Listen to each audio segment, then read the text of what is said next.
Hi Howard, how are you today? Yeah, very good. Thank you for asking. Thank you for asking. Um, Thank you very much for taking time out with us today to do your interview with your new album. Excellent, excellent.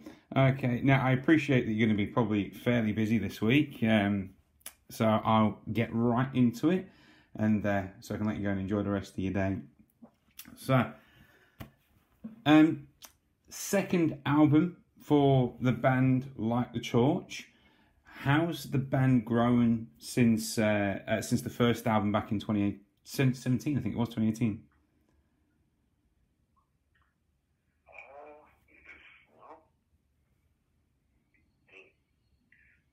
Life happens. Touring changes everything as far as the band, and then everything in your personal life. Just we done a little bit more. We just got some stuff a lot of time. We're not at the very beginning stages of the band anymore. Yeah. Yeah, so just moving on. Yeah. I mean, this is if I'm correct in doing the chronological lifespan, this is a direct link to Devil You Know, isn't it? No, Yeah. let's just cut that there. Devil You Know, it's done. That's past thing. We don't do those songs. We don't sell those albums or T-shirts. It's just gone. Okay. It's just part of our past, but it's gone. It's a new entity. So, Like the George, that's the reason we changed the name, changed the music. It's just a different thing. yeah. The album itself, I got the album last night, so I've had it for about 12, 14 hours. I've listened to it a couple of times. As you already touched on a few moments ago, about how it's from the first to the second album, the lyrical content in the album, it seems to be incredibly deeply personal. Is the lyrical content about the sort of things that you've mentioned in the last couple of years? Well, this album's just kind of a snapshot. It's just where we are or where we were at that moment, right? It's just, we were going through a good amount of stuff on our own and together, and so, when Francesca and I started discussing where we wanted to go with the album, and just we started tossing out ideas and slowly starting to demo things. It's just it took a dark turn, and because of everything we went through together and how close the three of us have become, Ryan, Francesca, and I were really good friends, and so we got to pour everything into this album. So yeah. At that moment, things were a little dark, and so the album kind of reflected that. It's interesting as well because musically though, I got the impression like it's like a really good driving album. Like the vast majority of the songs are kind of at a real good pace and a real good energy about them. So I mean, was that something you guys then kind of try to balance off as you were doing the music, or something you tried to do? We always try to make a very listenable album. And, all the streaming sites and everything, you can very easily pick out the songs you want to hear, but for us, it's a labor from, doing an album that you hopefully can enjoy from start to finish. And so that's where our head is. It's just give the album some sort of flow. And I think Francesca's really good at arranging things that way. Yeah, yeah. And End of the World and Living with a Ghost. There's some really fat riffs in there, which is pretty good. Yeah, he's a machine. What was it like? Because you brought in Alex from Whitechapel, who are obviously, they're a band in their own right. So what flavour did he bring to the band's melting pot? He's got to be one of the most prepared guys I've ever met in my life.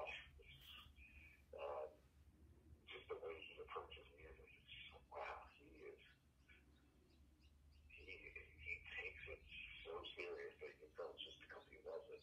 So yeah, just getting his take on everything, and just you can hear all the little things he does that set him apart. But yeah, he's a fantastic guy and a fantastic drummer. So yeah, it's different sort of flavor. I mean, you can look up all the stuff he does online. It's just he brings his own flavor to things. He's an interesting guy. Were you guys able to actually go into a studio collectively to record this? I don't follow. So I know with a lot of the COVID situation is that people are having to record in separate parts of the world and then digitally send their information through, or were you guys able to actually be in the one space as together? We've actually finished all of our parts maybe a couple days before the August Burns Red and Killswitch tour started in the States. Wow. That was in April. So literally 3 days before that tour started, we finished. And then the tour, there were 2 shows, and then everything came to a grinding halt. And so that whole time, we just spent fine-tuning it and then mixing it and mastering it. So we didn't record the album during the downtime. Okay, cool. There's a cover version on this album, Terence Trent D'Arby. How did that come about?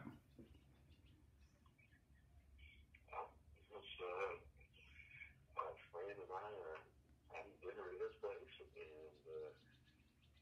we were listening to a playlist, and the song came up, and he said he loved the song. I said, I like it. Oh, yeah, listen to that song.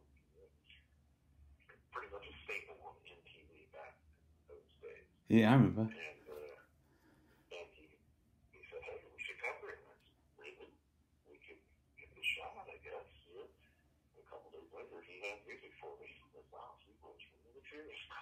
Okay, here we go. So listen to it a bit and kind of figured out an approach and went for it. And it's turned out to be something really fun to kind of end the album with, especially with how heavy the album can be at times. Not, just it's an emotionally heavy album at times.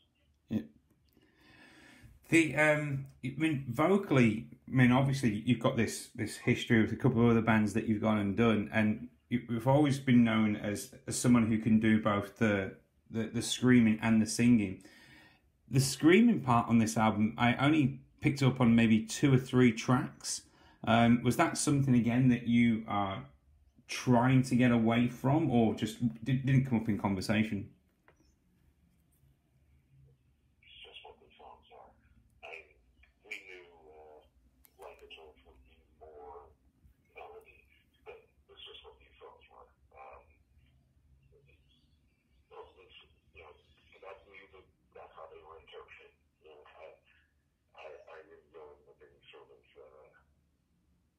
preconceived like that. It's just, the songs are going to be more singing, but I don't know how they end it. I just do what's best for the song. It works. That's always my goal. Gonna ask you a very a deep question at this point. Obviously, you mentioned about some of the lyrical content on the album. It has been reported over the years about various other mental health elements in there. And your music itself, throughout your career, has always been a beacon of hope for us who do struggle with it. We do get inspired by your music. How do you manage those pressures yourself, though?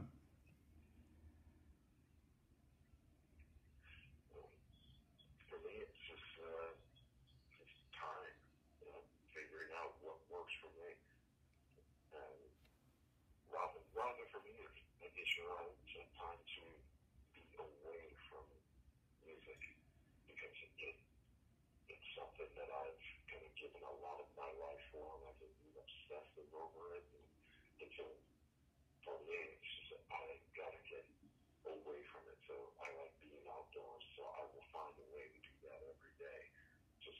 that mentally keeps me from driving myself insane and then not loving the thing that I love. And so it's like I have to have a breather from music, and that kind of helps keep me a little more level. So yeah, I'm very active in this, but I also take time to be away from it all the time. So that works. Thank you for being so open. I've heard you're a keen fisherman. Is that correct?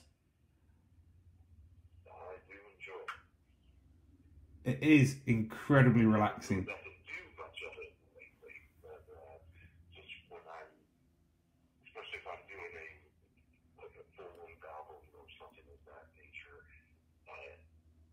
that tends to take over all my time. So I don't get to do much fun stuff, but yeah, I enjoy it. If you ever get back to Australia, there are some great fishing spots over here. So hopefully you do get the chance. I've been fishing here quite a bit. It's always on the agenda. Excellent, excellent. What's the game plan moving forward for Light the Torch? Well, hopefully some touring here as things slowly open back up in the States, and we'll see about other parts of the world as it opens up, and just take it one step at a time. Yeah. Bit off kilter question, but I can't not ask it. What was it like working back with Killswitch Engage on their last album? Just fun, unexpected fun.